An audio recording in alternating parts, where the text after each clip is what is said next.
to see what would be happening. I was kind of hoping it would be in the ladder match, but that didn't really get to happen. So, your thoughts on that match? I really liked the chemistry between these two. I mean, they fought one other Mm-hmm. time on Dynamite, but this was like the Yeah. first time for me that they really showed what they could do because they were given darn close to a half hour.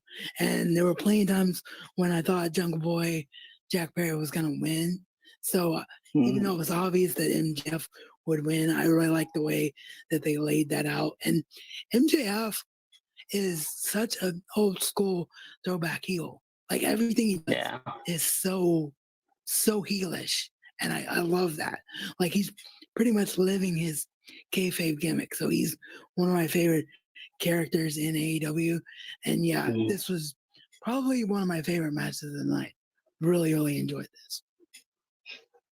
Yeah, I feel like MJF would be kind of like dealing with the whole Jurassic Express for a while after that.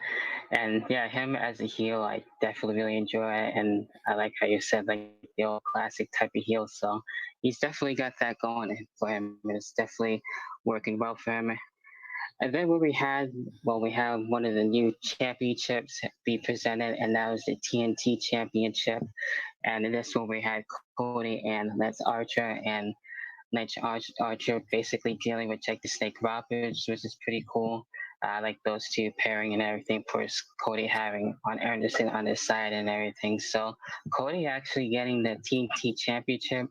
I was kind of hoping to go to Lance Archer on this one. So Cody actually getting it, I guess it really doesn't surprise me either. So what are your thoughts on that and the TNT Championship? Well, first of all, for a promotion that is all about, throwback and making people feel good and having beautiful titles, what in Mm-hmm. the world were they thinking with this design of a TNT championship?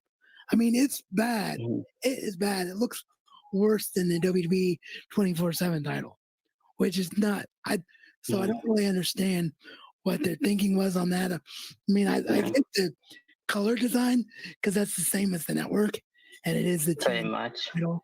So I get that, but Mm-hmm. the overall design and look at the belt, like I'm not about that. I don't know about you, but I'm not about that. But second Yeah. of all, the way the match went down, I'm not surprised at all. I had Cody pick to win this thing because the whole buildup was like, I have to win this title because I can't challenge for the world title because of what happened Yeah. in the MJF feud. So I was not surprised at all by that. And Cody is the top babyface in all of pro wrestling. I mean, say what you want about it, a few other people here and there, and it's debatable.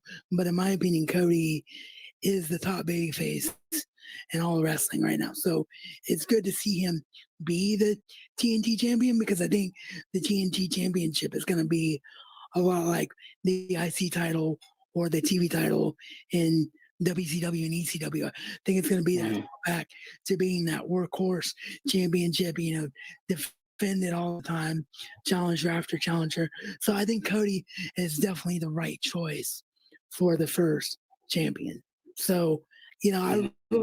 I really was not at all surprised by the choice. And I loved the chemistry that these two had. Again, like we saw with Jungle Boy and MJF, they did such a good job this entire pay per view of both people in the match looking really strong. And there were plenty of times when I thought, well, Lance Archer's going to take this thing. And I also really liked the way that they subverted expectations because everybody was like, well, once Mike Tyson got announced, they're like, well, that's obviously the end of the match. There's going to be Right. shenanigans there. But that didn't happen. It was still a straightforward ending. The only thing Mike Tyson did was help get the managers out for the finish of the match. So I was also a big fan of that, of the subverting expectations as well. So yeah, this was a good match. I think this was Cody's probably best match since he took on his brother last year, really, in my opinion. So yeah, I Right. enjoyed it a lot. Yeah, I mean, getting back to the championship title and everything, I mean, I guess I'm more on the fence on it. I have to see it more.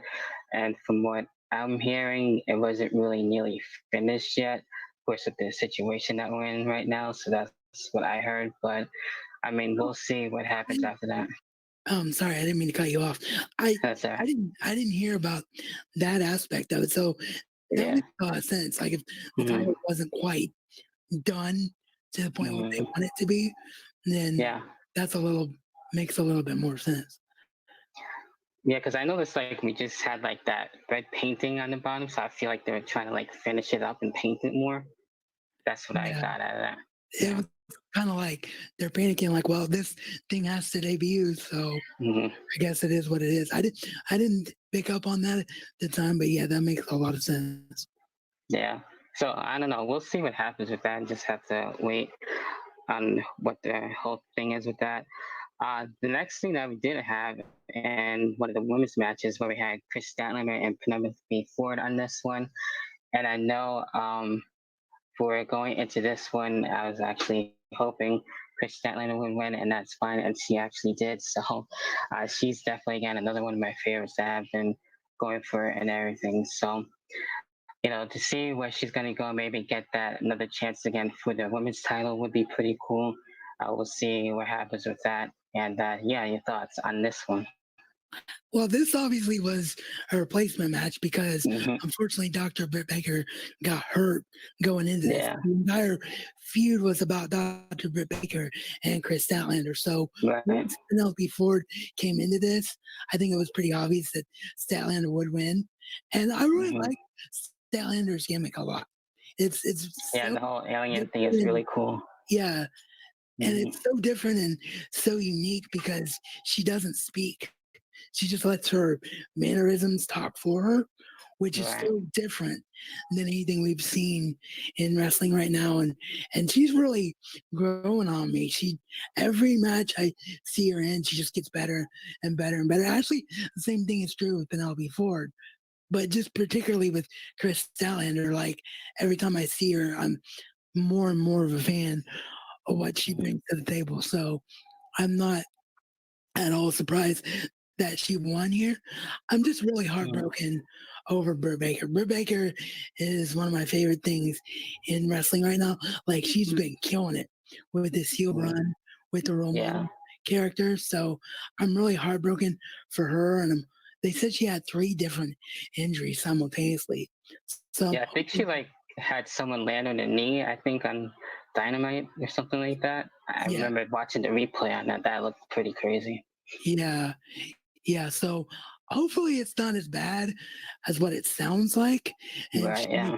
because it sounds like right now, like she might miss a year or more, which would Mm, really just suck. yeah, I that's mean, just brutal. talk about just deflating a career. But yeah, as far as what they put on, I thought it was great. And I'm actually a really big fan of Penelope Ford as well. So the Mm. more exposure she gets, the better from that aspect as well. Yeah, speaking of that, we actually saw her in a ladder match. So, she always likes to get involved somehow. Yeah, I like her and Chris Sabian. They remind me a lot of Hmm. Killer Cross, or sorry, Karrion Cross. Can't get used to that. Yeah, I'm Karrion trying to myself. Yeah. Karrion Cross and Scarlett Bordeaux, like that's the dynamic Hmm. that they remind me of Penelope Ford and Kip Sabian. So I like the Hmm. dynamic between those two. Yeah, then we move on to where we had Dustin Rhodes and actually Sean Spears on this one. And it looks like, I guess, more Sean Spears is more dealing with like singles action now. Of course, beforehand, he was trying to find a tag team partner, so that didn't work out. So I guess it's for the best in a way. He's more dealing with the singles one for the moment. But unfortunately, actually, Dustin Rhodes was able to get the win. So, I mean, that's fine and fair. So, what are your thoughts on that match? Honestly, I was not a fan of that outcome because the whole thing was supposed to be about building up Sean Spears. So if I'm going to Hmm. criticize anything from this show, it's the outcome of that match. Like it didn't make any sense. Like I get that they were trying to make a mystery: is Dustin Rhodes done or not? But they could have pulled Right.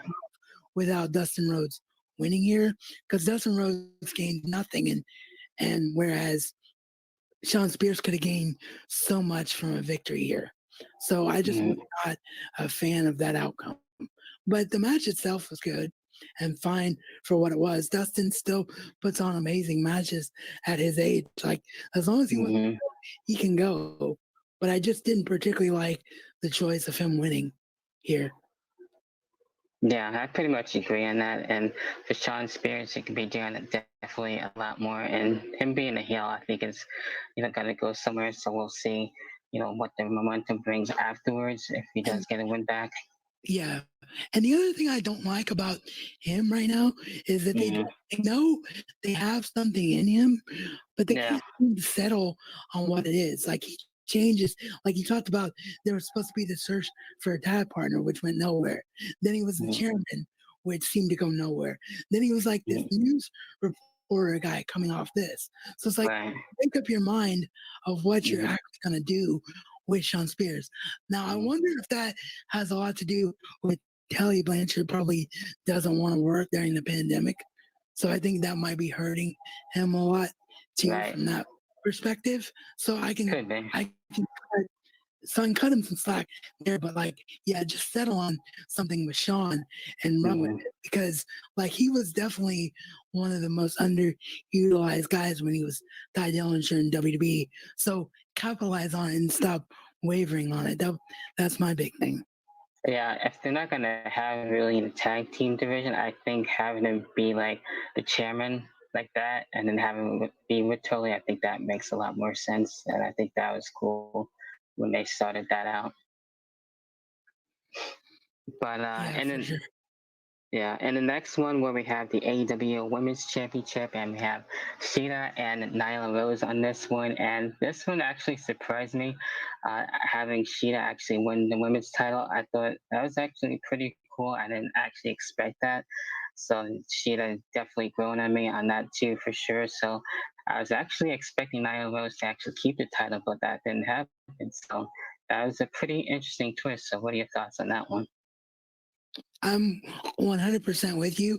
I did not Hmm. pick Sheeta at all to win here. I mean, I know she's been on an incredible winning streak, but that winning streak was more to do with the fact that they needed a top women's star because Nyla wasn't around. Like she Hmm. wasn't cleared to work or comfortable to work during the pandemic until now. So I thought for Yeah. sure that Nyla would retain. But then, of course, we had the tragedy with Hannah Carmera, Hmm.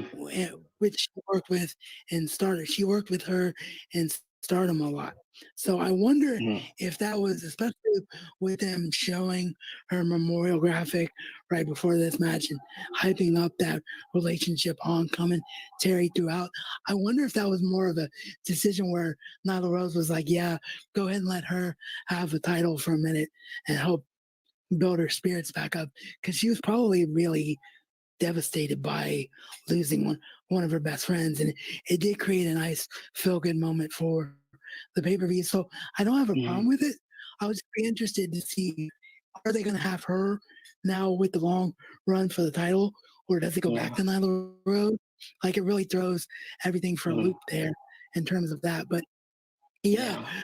it's always good to have a surprise outcome or two. Like we had one in the main event in my eyes, which we'll get to when we get to it. But it's always nice to have some nice, like unexpected moments during a show. So that was definitely Mhm. one. So Yeah. yeah, no issues here. Just kind of Mhm. surprised as not what I expected going in.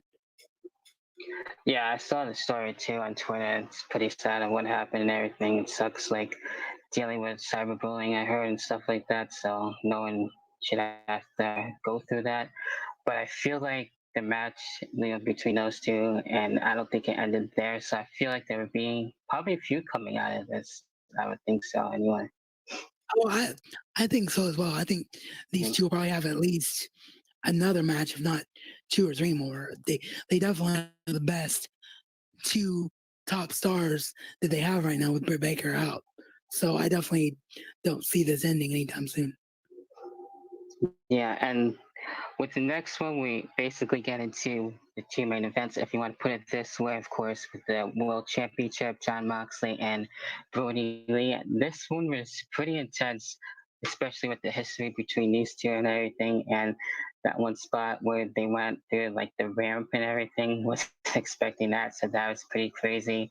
And actually, John Moxley keeping the title, which is fine. And I'm sure Brody Lee would get his chance later on. But not right now, since he just actually debuted in AEW. So, and him being the leader of the Dark Order, which I was really surprised. I didn't see any Dark Order members that I noticed or anything like that. So that was pretty wild. Yeah, your thoughts? Well, I agree with you. And I think this was the best possible outcome because they had just put the title on Moxley, but at the same time, you don't want to kill the momentum of Mr. Brody Lee. So I Mhm. thought that the decision to have it be a true one-on-one match was definitely the right call because there are some people out there, right or wrong, that see Brody Lee still as Luke Harper. They see him as the guy that was never really given a chance to do anything in WWE. So this was his Mhm. chance to shine and show how good he really was. And this was his best match in years.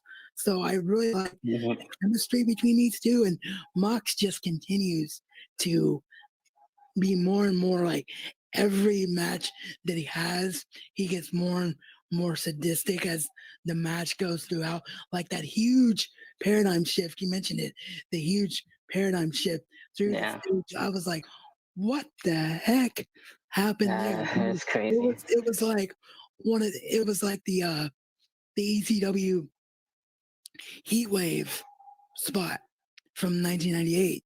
That's what that was. And I did not expect that at all. So, yeah, this match was great. It's probably my favorite world title match of the year by far. So I really, really enjoyed this. And I think the right outcome happened for sure. Because you don't want to pull out the rug from John Moxley so soon, but you still had Brody Lee look really strong. So wherever he goes next, I think he'll be fine. Yeah, it'd be interesting to see where things go. I feel like they might like continue things here, especially like with the whole Dork Order and everything, to see how John Moxley can actually deal with them and stuff like that, and then see who else he can get along with. So I can kind of see that going. But yeah, we'll see where that goes. And there's basically the main event, and this one was pretty insane as all hell, and pretty much anything goes. And with this one, with the Stadium Stampede, of course, the Elite and Matt Hardy, and of course, the Inner Circle on this one. And it was pretty cool how they did it, like in the football stadium where the Jaguars play. So, I liked how they, pretty much went a little bit of everywhere, pretty much did a little bit of everything, whether it be like that be in the pool or bar and stuff like that. And you know, this one where the elite actually standing tall. So I'm pretty curious because I know we were supposed to see blood and guts before everything else went down with the pandemic and everything. So I wonder how that match is going to be when they do have it. So I pretty much expect anything at this point. So matches like these, I feel like we should have more often. So, the elite winning is really cool. So your thoughts on that? Well, I wonder if this was supposed to be a replacement for Blood and Guts because I That actually could thought, be. and yeah, because I actually thought that the Elite was going to lose this match because I thought their big moment was going to be in Blood and Guts. So for them to go emphatically over and go the other way around, that's why I called it a surprise in my eyes because it was Mhm. for the Elite to come out on top. But my goodness, the way they filmed this match. And by the way, let's just get this out of the way and point this out for anybody that's complaining about the Matt Hardy spot. I mean, did you not realize that this was clearly the one match on the show that was pre-taped because the commentary Mhm. was off and they couldn't have had that Matt Hardy spot without it Yeah. being pre-taped was because Hmm. he had to, have time to change all his outfits and whatnot. So Yeah. I have a feeling like that spot in particular was pre-taped before we got the news about Shad Gaspard. So Hmm. don't come down on AEW for being insensitive. I mean, they mentioned both Shad and Hannah Kamara during the show. So they were respectful as they could be, but this match was clearly pre-taped. So I just wanted to point that out. But yeah, as far as like the way it went down. This thing, I thought Money in the Bank was crazy, but this thing was like spot after spot of like what's going to happen next and what's going on over here. And I just love having Hangman Adam Page back. I mean, I missed Hmm. Hangman Adam Page so much. He's probably my favorite worker in AEW that I didn't have a lot of exposure to before this company happened. And the thing with the horse, like him riding that horse into the Yeah. stadium, I was like, oh yeah, Hmm. this is gonna go down and be awesome. And I loved, Yeah. him and Jake Hager taking that drink at the bar, and then Hmm. it's like, is Hangman gonna turn here? And he was like, nope, wow. And it Yeah. was I Suckered him in. yeah, Yeah. Hangman was my favorite part of this match, and Jericho yelling at Aubrey Edwards during Mm-hmm. the match when he thought he had a 3 count and going to the replay booth, Yeah, treating I it think he like it wanted was to overturn or his. something. Yeah, I mean Yeah. that playing off the football comedy of them being in a football stadium. Like Hmm. I loved everything about this match, and my God, Yeah. that last spot with Kenny Omega hitting, I can't remember if it was Santana or Ortiz. Do you remember which one it was that he hit it on? But either I'm way, not sure. yeah, whichever one it was that he hit it That was on, one of them.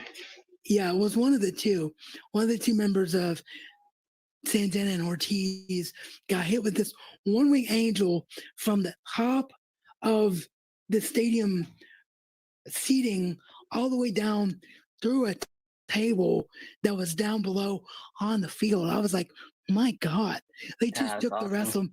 WrestleMania spot with Kevin Owens and like put it up here, like raised it up Mhm. another level. I mean, Yeah, it was that right up was there.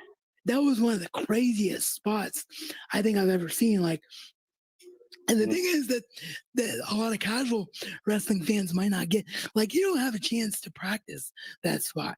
You get one chance with a spot like Yeah. that.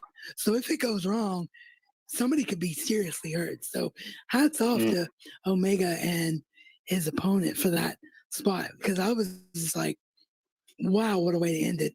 And Matt Hardy, screaming in his ear, like, Mm. delete him.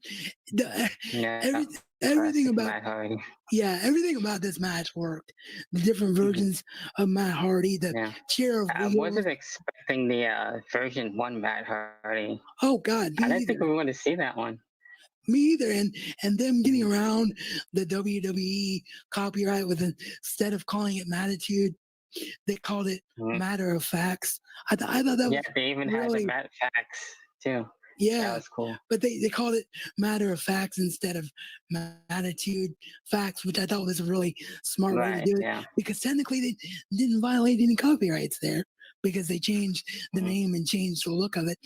So yeah, I just loved everything about this match. This is a match I'm Mhm. definitely gonna have to go back and watch again Yeah, too. a couple of times to figure out like what all happened. But yeah, this to me was the match of 2020, hands down. This was the match of the year Mm. so far. Yeah. I loved everything about this match. I mean, this match is the reason you watch AEW. If you're not watching AEW, once you see this match, you're like, okay, now I get what this company is all about. Because this was great. And Mhm. you know that Chris Jericho has been my favorite male wrestler for ever since I was into wrestling. And he just keeps reinventing himself and gets better and better and better. And you can tell he's just having a blast right now with this feud with the elite and being the leader of the inner circle. So yeah, I could go on about this match for hours, which we're about to do another show, so I Right. actually can. But you know, Yeah. I just loved everything about this. I thought if there were no other reason, which obviously there were, but if there were no other reason why I wanted to give AEW that money, it would have been for Mhm. this match. I mean, this I was could see just that. perfectly well done. I Yeah. loved it. And then before we actually end things off, I know we had on the buy-in, of course, that extra added match. And in that one, where we actually had Best Friends and Private Party go at it, and basically with that added twist, and to see who would basically move on, and to see who would face the tag team champions. So, Best Friends, I'm actually cool with that. And to see them and possibly even Hangman, Adam Page, and Kenny Omega to see how that would go, kind of like two fan favorites in the future match. So, that was the only extra added match that was on the buy-in. So if you wanted to talk about that and see who they would face in the near future and all that good stuff.